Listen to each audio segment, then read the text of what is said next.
Thomas Aquarius here, reporting to you from Crunch Gym.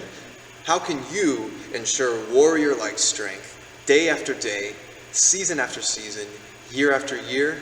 By investing and ingesting the gifts that Mother Nature gives, herbs. So, the gifts of Mother Gaia, what everybody's raging about these days, right? Also, what you can invest in, definitely worthwhile, a small price to pay. It was $9.99, but then I think it was 10 to 20% off at Natural Grocers. A Guide to Herbal Medicines. Quite a hefty volume there. A lot of little books like this you'll see at health food stores. Definitely worth checking into in terms of some of the basics, at least, how to get started.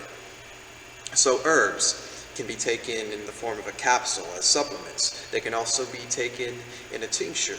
They can come in the form of a powder, like you'll see matcha powder, you'll see cocoa powder, you'll see a lot of organic powders at like Sprouts, Natural Grocers, other health food stores and farmers markets that you can put into your smoothies, right?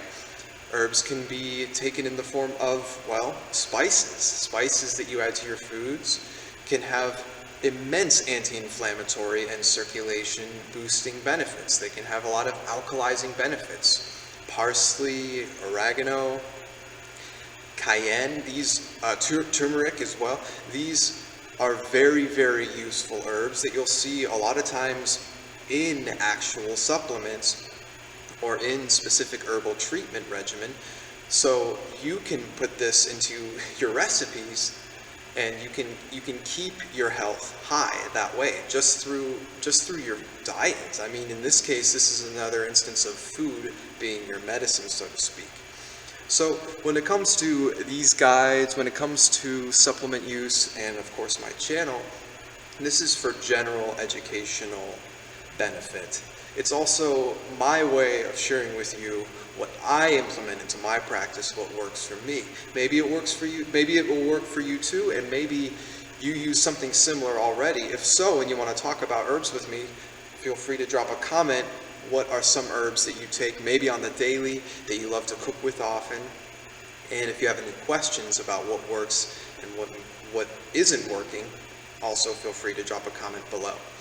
Let's go over today's herb of the day, which is echinacea. So you'll hear a lot of rage about echinacea because we're entering cold season, so to speak. You know, there's temperature changes, there's all of the mad rush for Christmas gifts and to get ready for New Year's parties, and there's also, you know, cold season going on, so people want to find little ways to boost their immune system without all the potential chemical side effects of over-the-counters.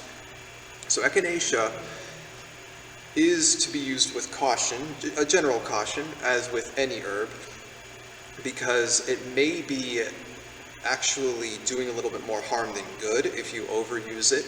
It could be countering something you're already taking, or it could be countered by something you're already taking. So again, use your best discretion. Check in with medical professionals and your own resources too. But some of the many reasons people use this herb, according to this volume, are for abscesses, for burns, right? For skin wounds. So herbs can be made into a poultice.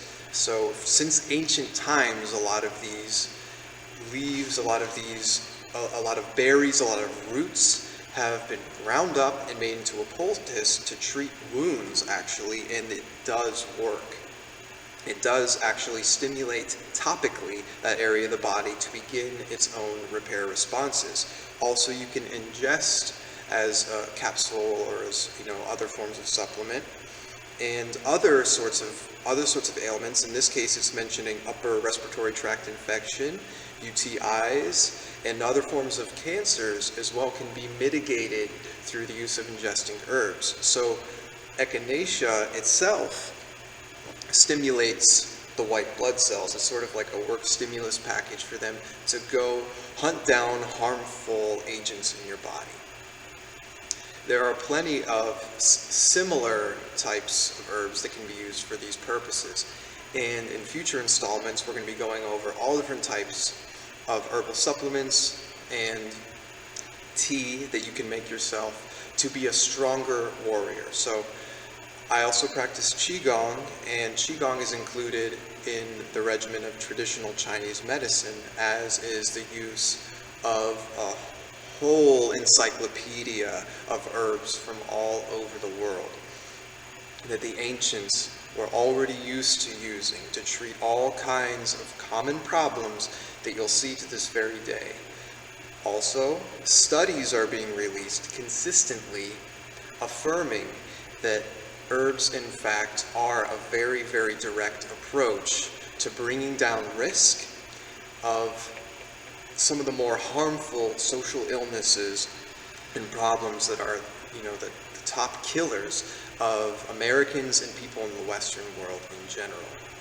So through preventative care and through supplemental care of herbal medicines, with a little bit of knowledge that you arm yourself with, you can be heavily protected from all different sorts of ailments. So if you find any of this information useful, feel free to press subscribe, hit that like button. You can also add me from Instagram at Thomas Aquarius. I have a good amount of little herbal tips on my Go Vegan highlight, a lot of plant-based power and inspiration on there as well. I'd like to thank you again for viewing. Stay tuned, and we're going to have an Herbal Thursday every week to check in and to give you some more tips.